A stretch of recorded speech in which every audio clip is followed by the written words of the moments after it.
Bonjour et bienvenue dans votre revue de presse de ce jeudi 2 juillet 2020. À la une ce matin, les quotidiens se préoccupent des sujets sociaux dont la pénurie d'eau à Dakar, la gestion du corps médical et l'accaparement présumé des terres du village de Dingalère, situé dans le département de Mbour. Nous démarrons cette revue de presse par le journal qui affirme que c'est un diagnostic sans complaisance qu'a fait Mamadou Samb Delko, ingénieur et ancien directeur général de la Société nationale des eaux du Sénégal, SONES, interviewé par le même journal sur la pénurie d'eau à Dakar. Monsieur Samb, aujourd'hui consultant de la Banque mondiale, affirme que la pénurie d'eau dans la capitale ne prendra fin qu'avec l'entrée en service de l'usine de Keur Momar-Sarr 3. La construction de cette usine d'une capacité de production de 200 000 m3 d'eau par jour a démarré en avril 2018 dans la région de Louga, d'un coût de 274 milliards de francs CFA. Elle va approvisionner en eau plusieurs régions du pays selon la SONES. Source A est préoccupée par la gestion faite du corps médical par le directeur des ressources humaines du ministère de la Santé qui a failli pousser les médecins doctorats à bouder les centres de traitement épidémiologique où se font soigner les personnes affectées par le Covid-19 le 25 juin passé. Mais selon toujours le journal, le ministre de la Santé, Abdoulaye Diouf Sarr, s'est rapidement employé à éteindre l'incendie provoqué par un DRH admis à faire valoir ses droits à une pension de retraite depuis plusieurs années, mais qui continue de servir le département ministériel. Proche du président Macky Sall, cet instituteur de formation jouit d'un contrat spécial grâce auquel il reste au service du ministère de la Santé, même s'il a atteint l'âge de la retraite selon source A.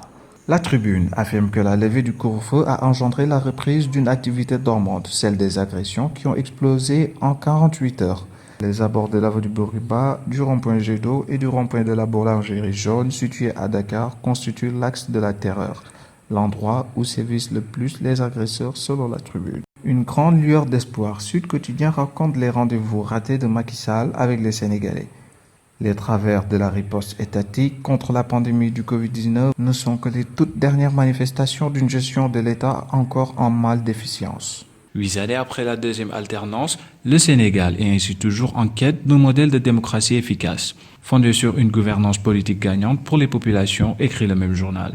Il fait focus sur les rendez-vous manqués de la deuxième alternance qui prouve à quel point le président Macky Sall, dont l'élection le 25 mars 2012, qui avait suscité une grande lueur d'espoir, est encore loin des engagements de rupture pris devant le peuple sénégalais. En pleine préparation de l'hivernage, Dingalère est dans l'expectative à cause de ses champs confisqués au bénéfice du milliardaire Babacar Ngom.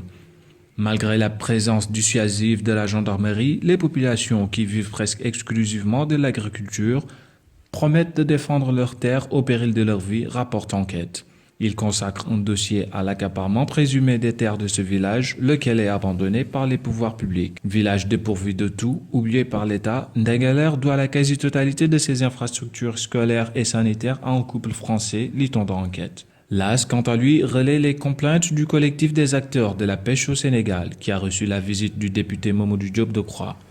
Le parlementaire, membre du groupe des libéraux et démocrates de l'Assemblée nationale, est allé s'enquérir de la situation d'un secteur secoué par un bras de fer entre le GAIPES, groupement des amateurs et industriels de la pêche au Sénégal, et les autres acteurs. Devant les députés, le collectif des acteurs de la pêche au Sénégal a dénoncé les agissements du GAIPES qui veut faire du secteur de la pêche sa chasse gardée, écrit le journal. Las d'ajouter que depuis 42 ans, le GAIPES pompe nos ressources sans aucune transformation, dénonce un membre du collectif de pêcheurs. C'était votre revue de presse sur Sen Griot. Merci de nous rester fidèles et bonne lecture.